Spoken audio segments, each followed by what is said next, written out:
Hello everyone in YouTube land. My name is Starkoss, and today we are doing after release reviews of all the Legends of Runeterra set, the Call of the Mountain. Joining me today is Peps Cola and Sausage. Boys, say hi. Hello. Hey. What up? I'm here. Now,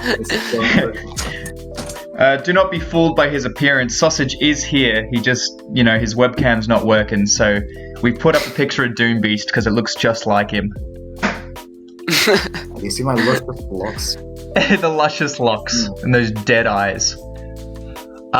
Okay, so we're just going to go region by region, and how do you guys want to kind of do the star setting? Should we do by playability or how good they are? What are you guys thinking?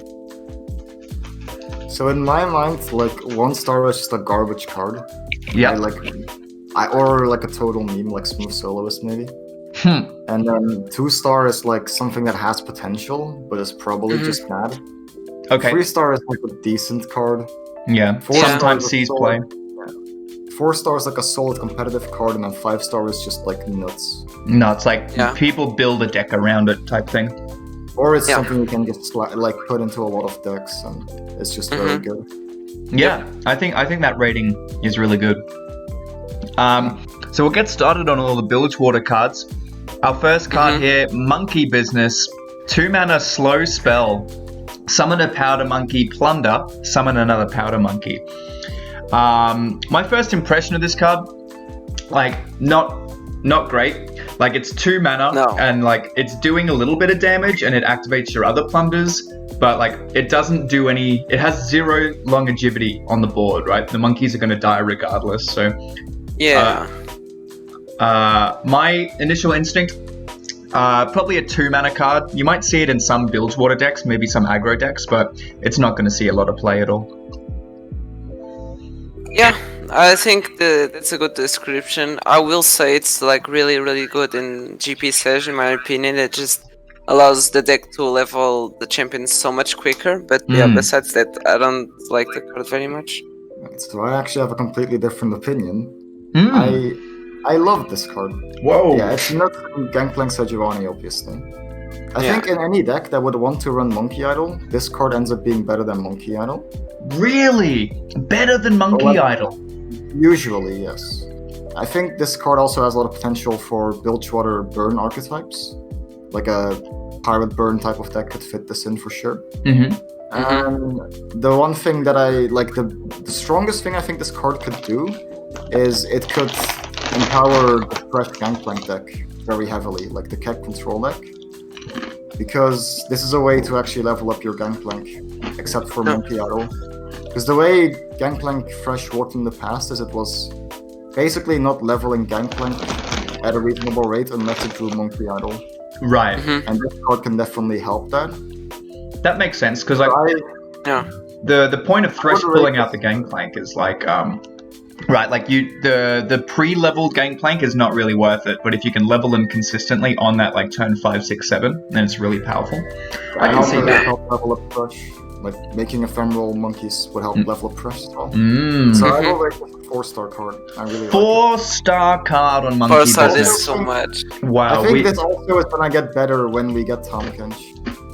But yeah, I think this is more of a right now evaluation. If I'm not mistaken. I could go down to 3 stars, but like, I don't know. Personally, I see 2 decks in which this card is absolutely crazy, and then I think there could be a 3rd, like, very aggressive Bilgewater deck that could use this as well. Wow. So either 3 or 4 stars, but I'm leaning towards 4 stars myself. Man, we're already starting crazy. Monkey Business, 2 people on 2 stars and Sausage on 4 stars. Let's go. No, I would give it 3. I would give it 3. Oh, you're at 3, so we're going 2, 3, 4. Okay, because reasons. I like that. All right, let's move on here to the Bilgewater 5-drop. Jack the Winner. 5 mana, 5/6, round start. Create a fleeting Sleep with the Fishes in hand. And the Sleep with the Fishes is a 0 mana slow spell. Deal 2 to an ally to deal 2 to the enemy nexus. What are your thoughts on this card, gentlemen? I think it's a really good card. I think it's just missing the deck for it. So I don't think it's the great of the cards, but it's definitely decent. Has a good set line and it has good effects. A good card to actually activate Plunder. So I think this has potential, but hasn't found the deck yet. Alright, Sausage? Yeah, I basically fully agree, and for that reason I would give this 2 stars. Yeah, I can Because see I really 2 want to stars. give it a 3. I like this effect, but Yeah, I like this. I'll agree with you guys on the consensus there. Like, the stats are really good.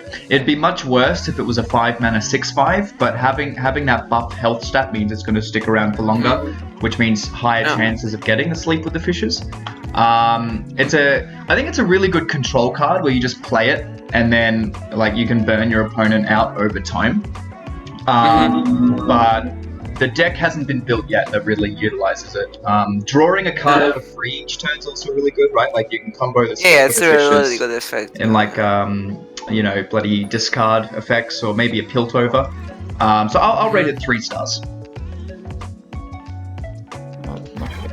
All right. I gotta say, I saw one deck playing this in TF Swain, which was kind of interesting, but yeah, I think it still needs a better deck to fit it in.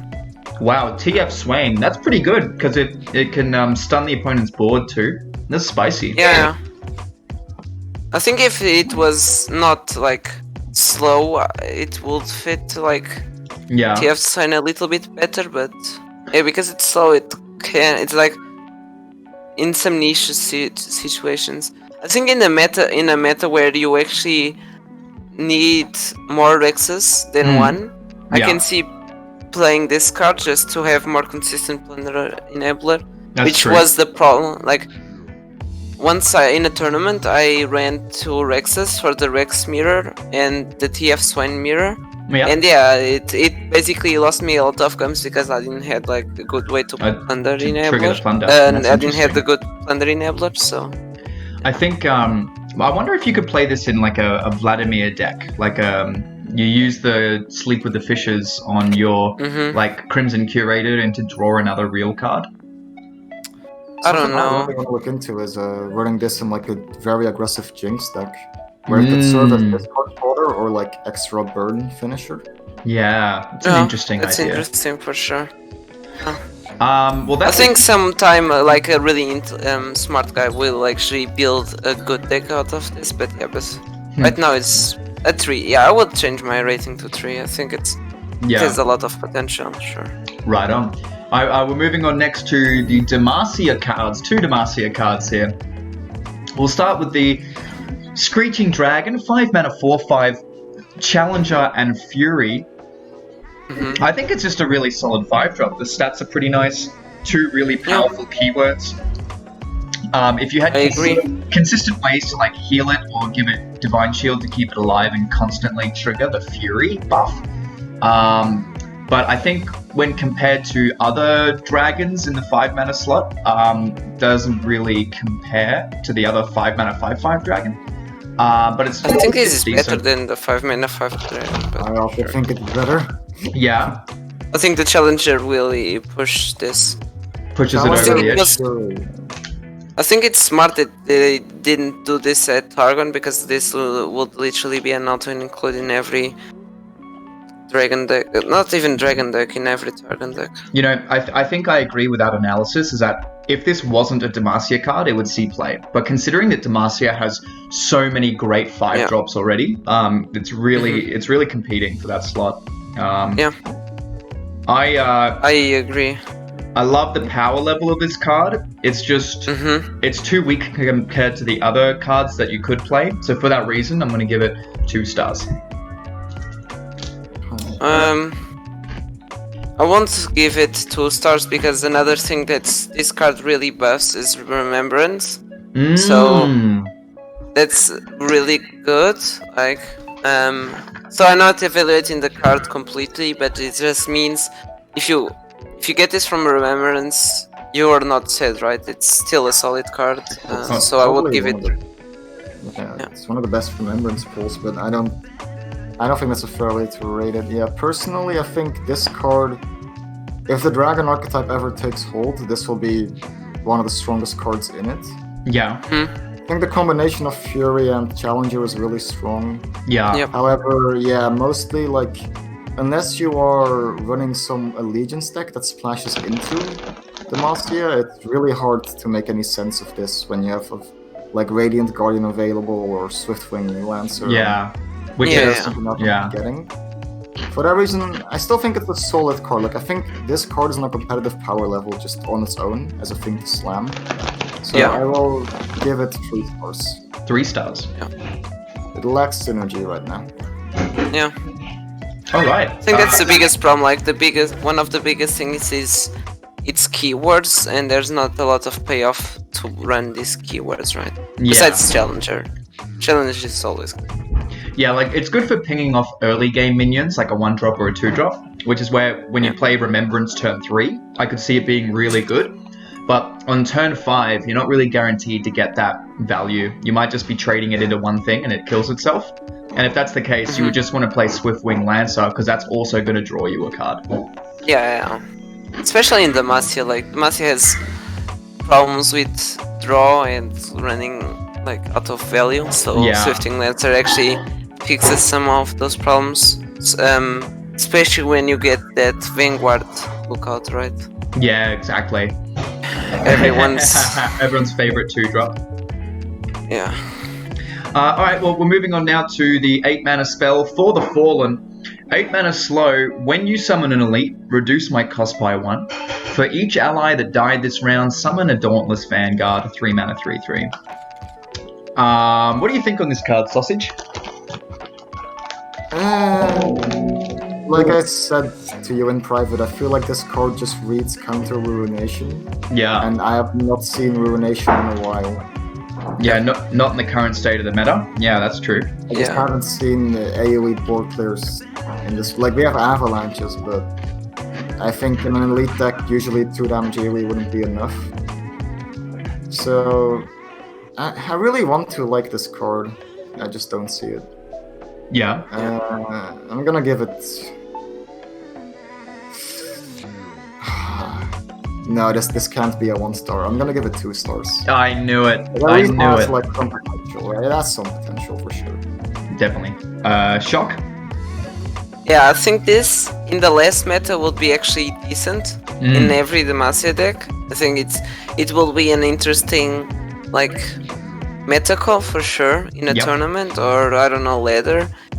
Because literally last meta it was if your SI deck plays 2 Ruination, 2 Vengeance, it's probably a good control deck. Yeah. And I think this would be actually good last meta, but yeah, right now the best like control decks run Obliterate stuff and they run more minions, they don't run Ruination. This wouldn't do too much against that. And you're so I would give it 2 in the case where we go back to a Ruination meta. Okay, I like that analysis, guys. I think that you're right with all the Obliterate stuff going around, and that wouldn't summon you a Vanguard, so it makes us a little bit weak right now.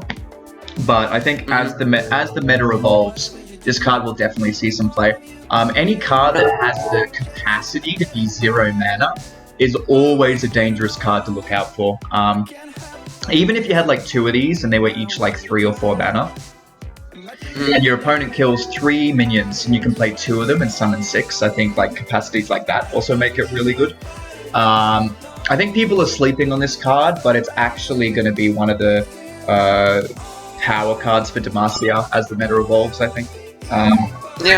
Right now it's I can see that. Right now it's 2 mana, but give it like a month and I think this is going to be 4-star. I think, honestly, this is surprisingly smashable into a Bannerman deck. Since Bannerman himself is elite, you usually want to run quickly on that type of deck anyway. Yeah. And then you could run like 1 more decent elite like Garen, and that's already 9. Yeah, like Garen, or you could just play the 1-drop. Like, you don't have to play this for 0, you can play this for like 4 mana, and it's just good, right? Yeah. I think this card is... I can't give an example, but this is probably a card that you would run in all, depending on the meta, in that Runation meta from last patch, you probably would run this in every Demacia deck, but you would get more value if you were running Elite, is that kind of card. Exactly. Right? If you're running Elite, you get more value, but still, in the certain meta, it's probably still good out of Elite. I agree. I think for every 2 mana you spend on this card, you should be getting at least 1 Vanguard. So if you're gonna cast 4 mana for this card, then you should be at the very least getting 2 Vanguards. But anything more than that is just like better value, right? So just something to keep in mind. I think that's a good rule of thumb for this card. Isn't the Vanguard like 3 mana? Yeah, 3 spell mana. It's a 3 mana 3/3, right? So if you're spending 4 mana for 6 stats, that's pretty good. Yeah, okay. Like,